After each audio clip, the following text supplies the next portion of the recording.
Still undefeated. The Eagles improved to 7-0, their best start to the season since 2004. We all know what happened in 2004 after a dominant performance today against the Pittsburgh Steelers. 35-13 was your final score. Welcome into the BGN Instant Reaction Show. I'm Jesse Taylor. I'm here with Shane Haff, as always, and as well with Raichele behind the scenes doing her thing, being fabulous. And it was actually the most relaxed I personally have been watching an Eagles game in recent memory. I don't know if anybody else felt the same way, but it was not from the beginning. Didn't I mean, we talk about, I feel like every week we've said, okay, the L Monster's out there somewhere. The loss, it's got to be in there somewhere. And it's 1 week it's going to sneak up on us. But I don't think anybody thought it was going to be this week, and that was pretty much exactly what I was expecting out of this game. What about you, Shane? Yeah, nice relaxing game. The Eagles didn't make me hold my breath in the second half, so that's always nice. Yeah. Big second quarter as per usual, but they scored in both the third and the fourth quarter and never really let it get close again. So that's about as relaxing of an Eagles game as you'll find until the preseason next year. Yeah. I don't think that there will be another one that relaxing. If there is, great. But that it was lovely after. I think as Philadelphia fans, we are in a state of pure chaos in our world right now. And having the fact that the Phillies play and then they play again and then they have a day off, but the Eagles play and then they play and play and play and they have a day off, but the Eagles play and then they play. It's too much. So to have a nice, relaxing game to watch today was, I think, everything we needed. And that's exactly right, a complete game.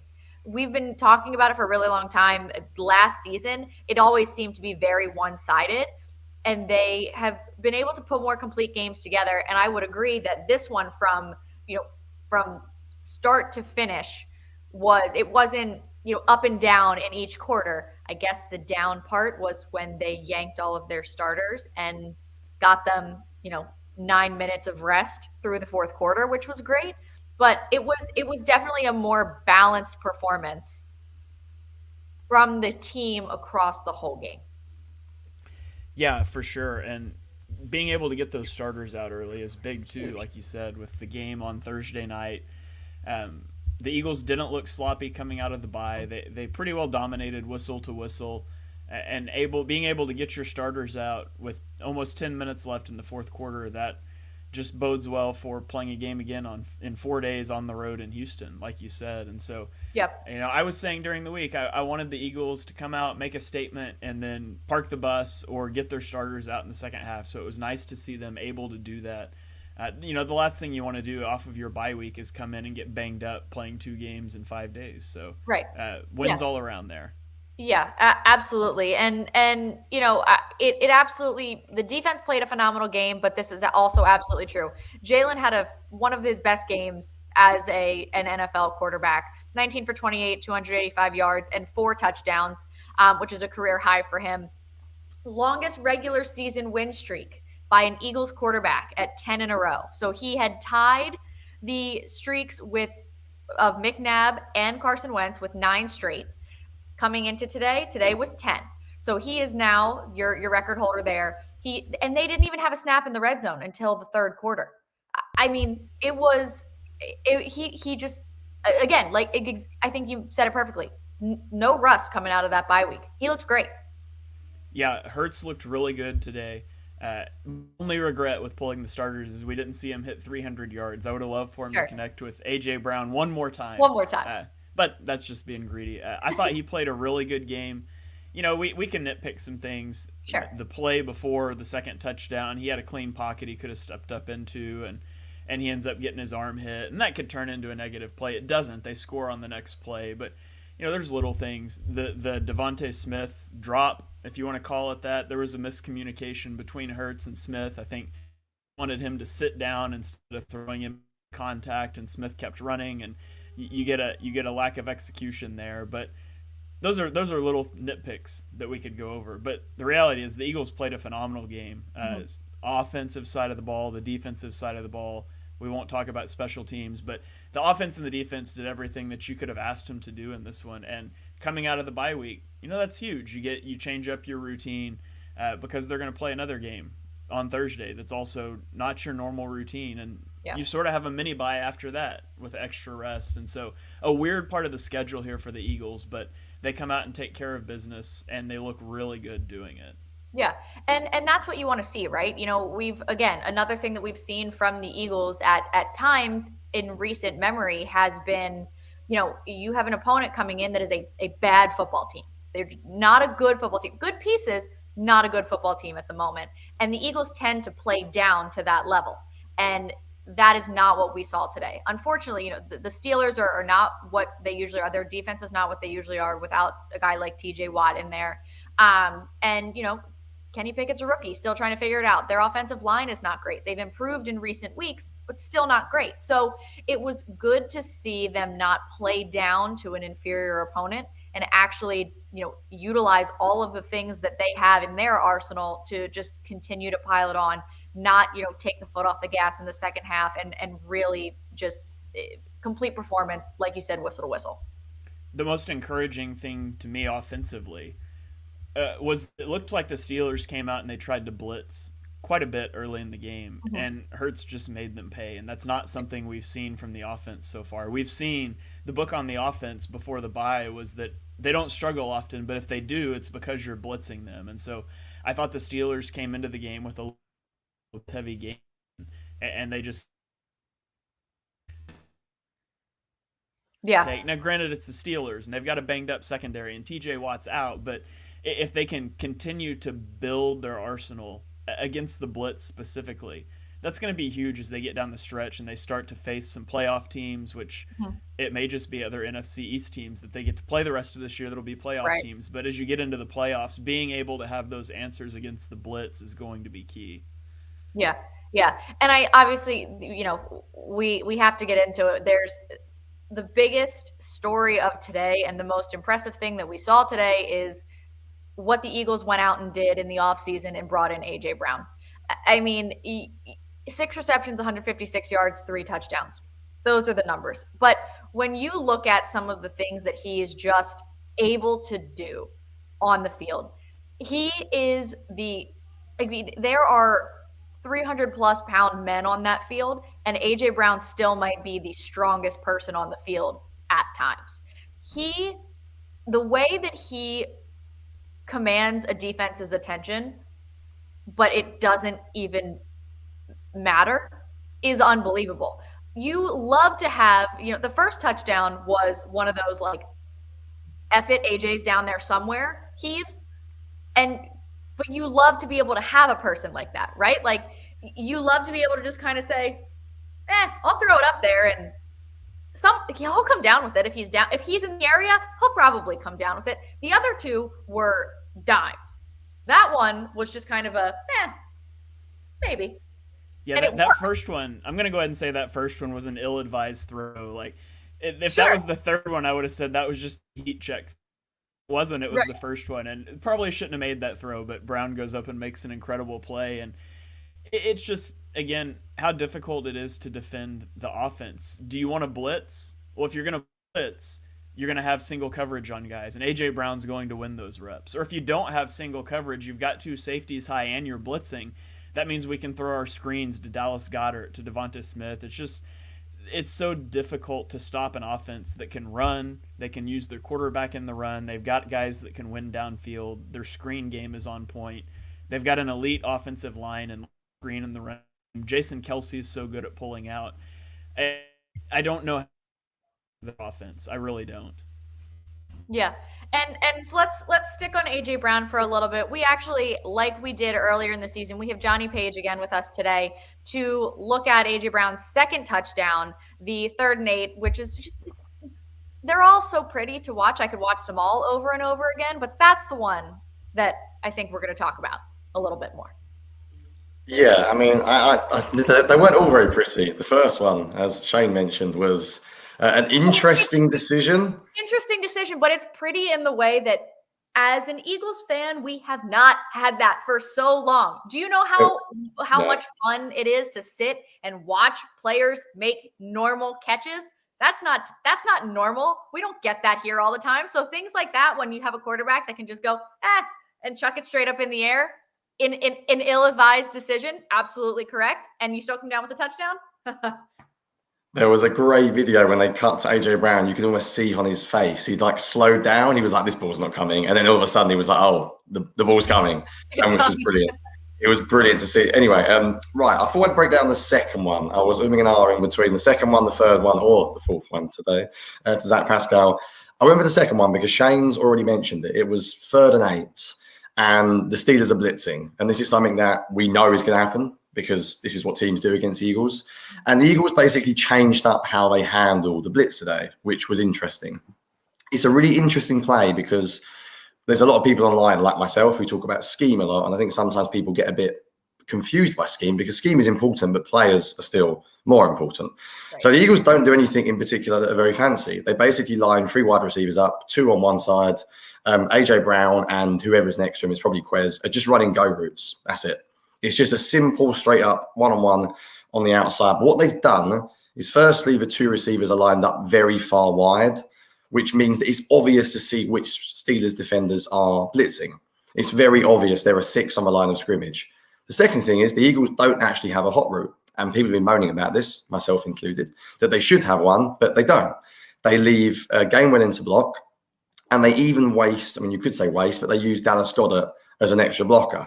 And some people would say, well, that's a negative, because now you're leaving 2 men into block, which means you have less receivers out there. But when the defense is blitzing, they've only got about 4 or 5 men in coverage anyway.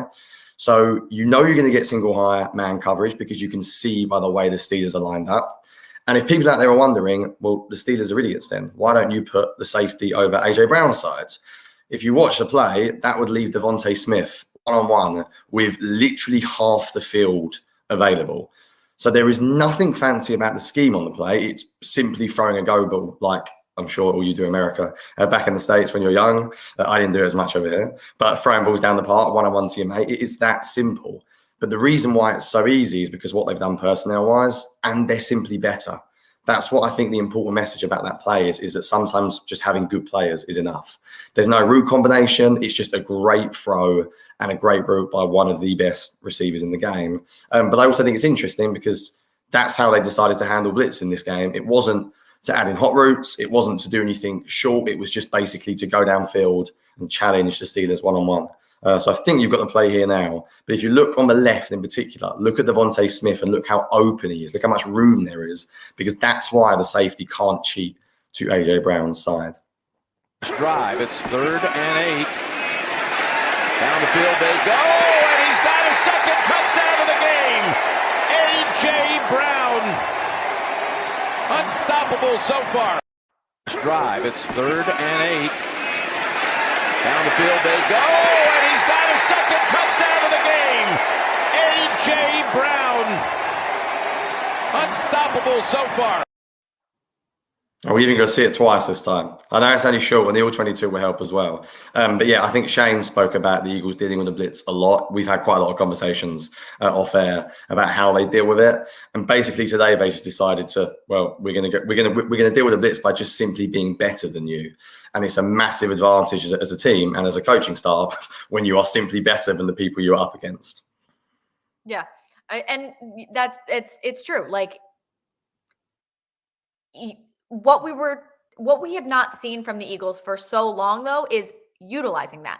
They can be simply the better team. And a lot of the time, we don't see them play like simply the better team. They play down to what their opponents do and down to the level. And we've seen that for a lot of years here.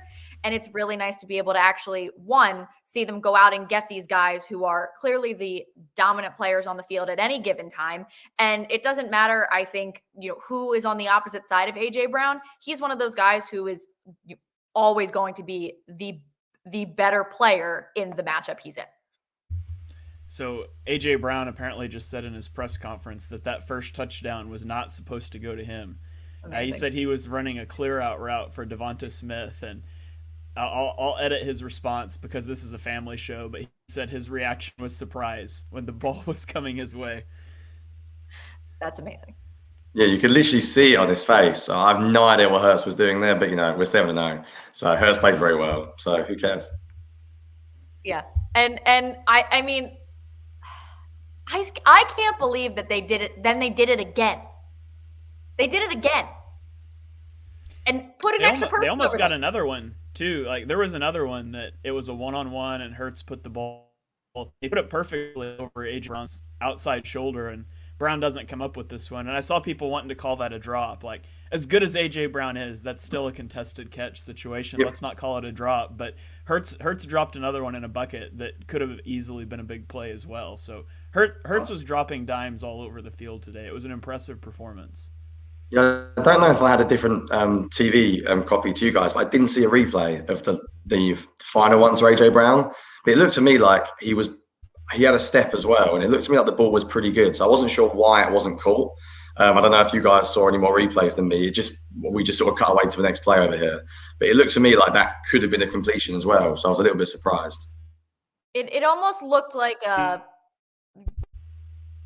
don't want to say lack of effort, but it was just kind of like it sort of just it didn't work, and it was just kind of like, I've already done 3. Like let's move on to the next one. I never saw his arm come up, and so no if his arm got held. It was just a view where you couldn't see him try to catch it. I don't really know. I would like to see a replay on it, but I didn't. Yeah, no, me neither. What are our thoughts on the taunting call? Taunting or not taunting? No, who cares? It's nothing, is it? He's pointing fingers. Yeah, I don't really understand how we've got to the place in the NFL where that's a penalty. But there we go. I sort of get it from some point if it looks like malicious or aggressive. But he was almost just like saying, come on, guys. Like, give me a challenge or something. It wasn't, it was a... Yeah. You can't stop me, and you can't stop me. Yeah, I don't really care. We protect quarterbacks, and we don't let defensive ends fall on them when they tackle them. So sometimes we have to protect the defensive players too. We don't want them getting their feelings hurt, I guess. Yeah, we're protecting their feelings. We're not protecting them physically. We're protecting their feelings. Speaking of protecting physically, Jordan Davis, the biggest negative to come out of today, came out with an ankle injury. At one point, they did bring the cart out to bring him off the field. In both of your opinions, because Johnny, last time you were on, we talked a lot about Jordan Davis and the way that the Eagles had been using him. And we talked about this last week as well, in the way that the Eagles are using Jordan Davis and how it's really easy to see what the Eagles are going to do when they bring Jordan Davis on the field versus not. And, the different things that they could do to integrate him a little bit more into the defense. And it looks like they are starting to do that. Obviously, since week 1, he's been integrated a little bit more and been utilized more and more each week. What do you think that does for them in terms of the loss that could be if exactly this, his status going forward, if he is out significant time or, unfortunately the rest of the season or something like that? It's never good when, the cart comes out and you don't have your own cleat on your foot. So, what are your thoughts there and what that does for the Eagles defense? Yeah, I think it's obviously a massive miss. I mean, I like Jordan Davis a lot, and I think I said this last time, but he still doesn't play a huge amount of snaps. It's not like the defense is going to collapse or fall apart. I think the big question will be, can they replace him in the 5-man front stuff? I know he played some 4-man front stuff today, but he hasn't done it really all year. So you don't worry about that defense going forward. You're still going to have Cox and Hargreave as your 2 defensive tackles. The question is who can replace him, if anyone can replace him. Mm-hmm. If they can't, I would wonder, and then we'll see how significant it is. I don't think they'd add another defender. I don't think they'd be in the market because it's not easy to get those guys. So I'd imagine they will try and sort something out internally. If they physically can't replace him, they'll just have to play more 4-man fronts. And I might be wrong here, I'm sort of optimistic. I don't think it would be huge. I would assume that somebody could replace his role. My big thing with injuries, and this is all sports, is that when you have one, you can normally survive. It's when there's a knock-on effect. So if you lose him for a significant period, and then all of a sudden Cox is out a couple of weeks, then all of a sudden you're looking at that team thinking we're thin. So I don't actually know who would replace him because we haven't really seen it this year. I think Milton Williams is too small. You don't really want Cox to play him a nose tackle role. So maybe Hargrave can line up inside because I think you've got more than enough players who can play his position. You can play Milton Williams more. You can even move Brandon Graham inside more. I think he can do that in a 5-man front. So I don't know if Shane has any idea as well, but my guess would be it would be a huge loss, but just in terms of a very specific part of the defense, it wouldn't be an every down loss. Right. Yeah, I was clamoring for them to put Jordan Davis in 4-man fronts, and I really hoped they would use the bye to install that, and it looks like they did. And then he gets hurt. And I could have missed it, but I don't think they lined up a nose tackle on any play after Davis went out. I don't think they ever gave that look again. So low to end if they will just abandon it altogether. But the Eagles' run defense has been notably worse out of their 4-man fronts than out of their 5-man fronts. So it's something to monitor, I guess. If he were to be out long term, it most notably would impact their run defense. And I don't know if their answer would be to start to play more base personnel, to start to stack the box more, because they're pretty committed to playing nickel personnel with light boxes. And it largely works because of Jordan Davis. So something to keep an eye on. If this injury had happened a week ago, the Cowboys just traded a 6th-round pick for Jonathan Hankins from the Raiders, and that would have been a fantastic guy to slide into that role. He's obviously gone now, but I don't think the Eagles would probably make a move for a defensive tackle, even if it were, and I don't know anything about this, but even if it were a season-ending injury, I don't think they would likely make a move there. Yeah, I think it's an interesting thing to keep an eye on. I think you're right. It's not a, if it were to be it's not the biggest piece on your defense, right? And they've got a lot of different things that they can do to adjust to that. And, having an extra guy that they did just bring in to come off the edge when they can, as you said, move certain guys inside and have things changed up a little bit more on the front. It's something to look at. And again, if it is a long-term injury, Shane, as you mentioned, this kind of, little bonus bye week almost that they've got going on with, having a quick turnaround to Thursday, but you have 10 days after that to sort of prepare for your next game.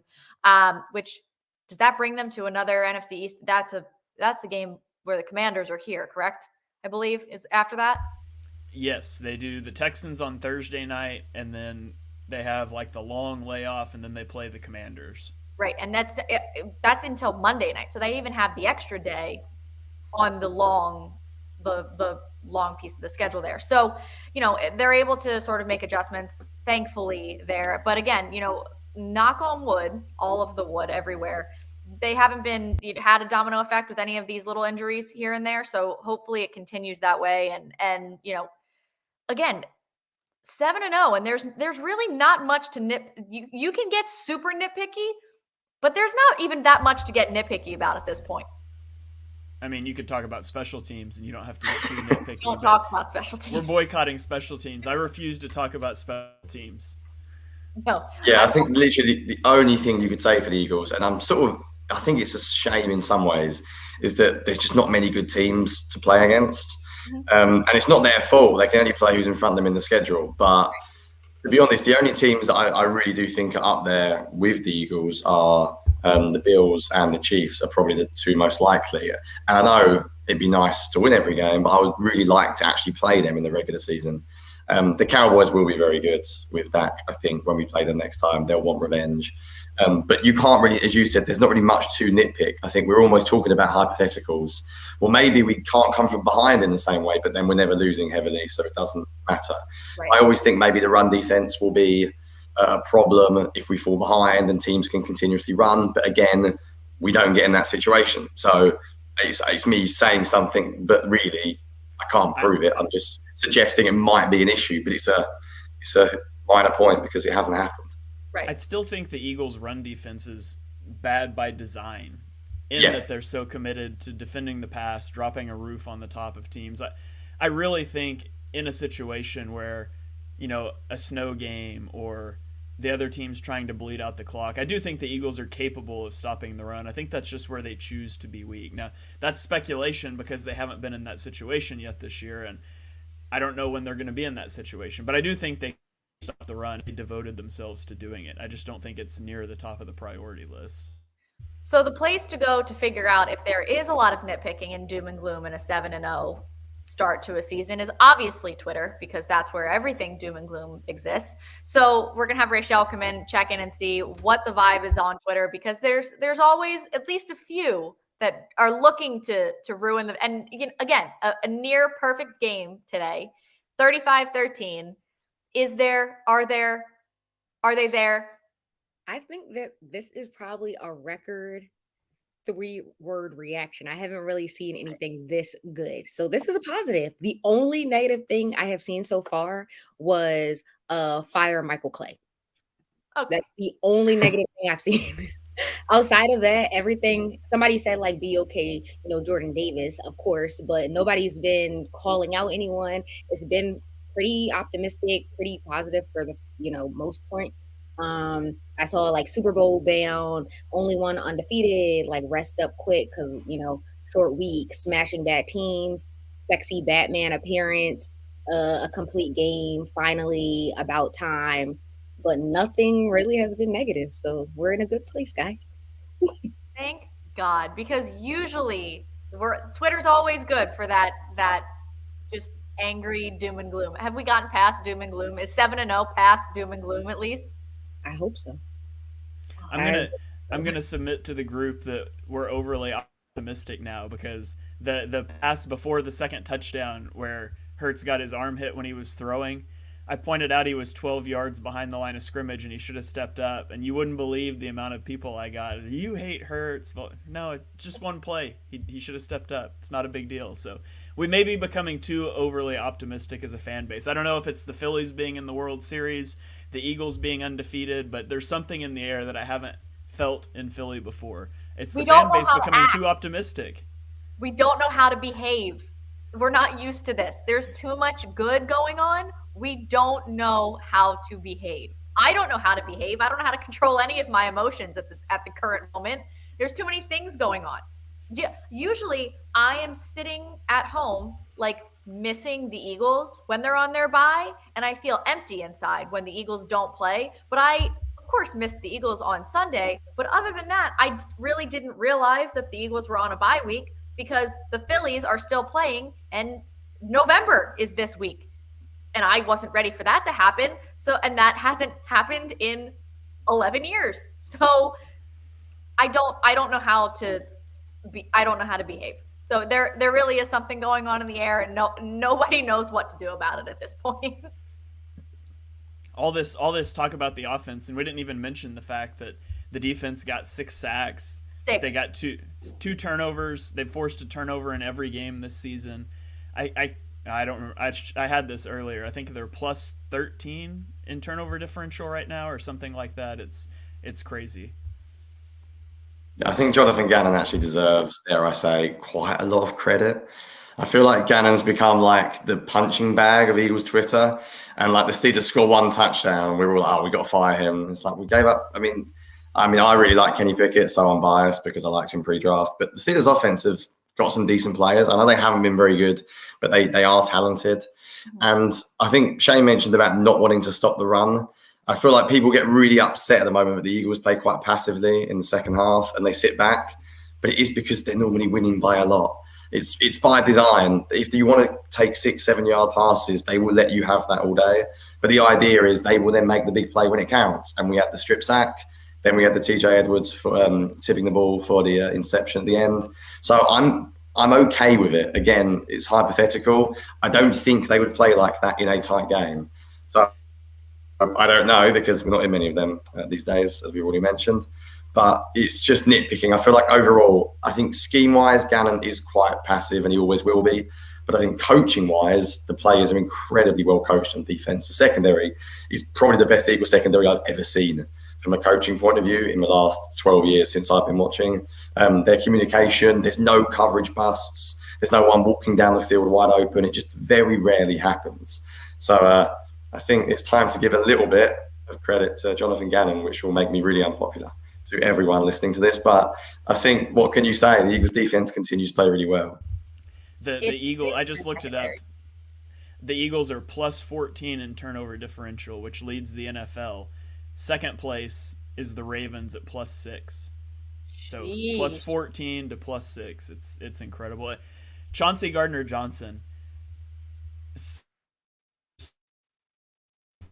that he tipped right to him. Like, not saying he's not a good player by any stretch of the imagination, but he's catching pop flies out there for interceptions. He's one of, I think, the best trades they've made in the last couple years, because the the attitude that he brings onto the field. I think this year Howie went and got two guys who are confident, borderlining arrogant, which is something that the Eagles needed and they have not had since T.O. was an Eagle. And Deshaun Jackson walked that line here and there, but he was really good at what he did, but wasn't that A.J. Brown, T.O. kind of guy. He was a very different kind of guy. But A.J. Brown and C.J. Gardner-Johnson are these two guys that their attitude that they bring onto the field aggravates everyone else, but is so it's something that I think the Eagles have been desperately needing, and the fact that they have it on both sides of the field at this point, I think that also helps them in very, very subtle ways believe that they can be as good as they are. And not only does their play show that they are as good, they frustrate the other team so much just by the way that they are. Which is why A.J. Brown gets that penalty right there for taunting, right? All he does is point at the two guys. But do you know how angry those two guys probably were having to walk back to the bench after that? Way more than any other point in their life. I think the Eagles team in general have got really good characters. I think you don't hear much of him address. I think Hurts just seems like about as cool as a guy could possibly get.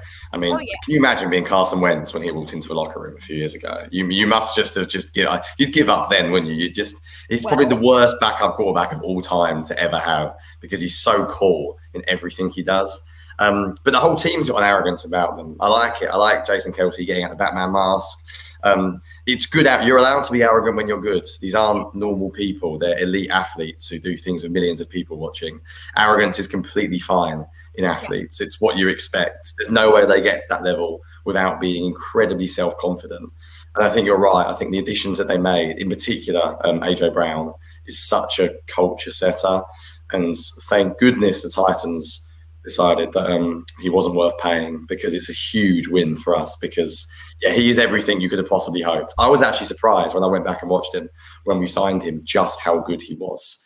I think I knew he was good, but I think he's elite good. If he stays healthy, and as you touched with earlier on, because that was his problem. That was basically his only problem. He played with a very limited offense, and now he's playing in an offense that throws the ball more, and he is one of the very, very top. I think him, Tyreek Hill, probably Justin Jefferson and Chase are quite clearly up there as the very best.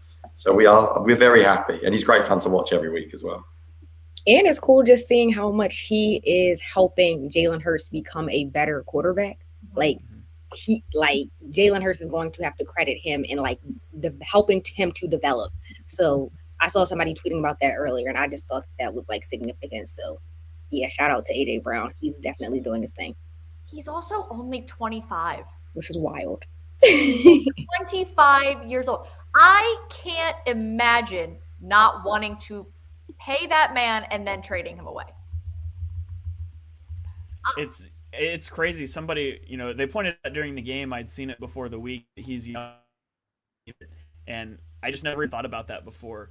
That's crazy. He's younger than the Tennessee quarterback Hooker that's shooting up draft boards right now. He's in his third season in the NFL, and he's so young, and yet he seems so old. It's a weird dynamic, I'm sure, that plays out in the Eagles locker room, because you've got Kelce on the sideline putting on a Batman mask, and by now I'm sure they're in the locker room and Hurts is telling them about how 7-0 is not good enough, and we missed this play and that one, and we've got to be better. So it's a weird dynamic.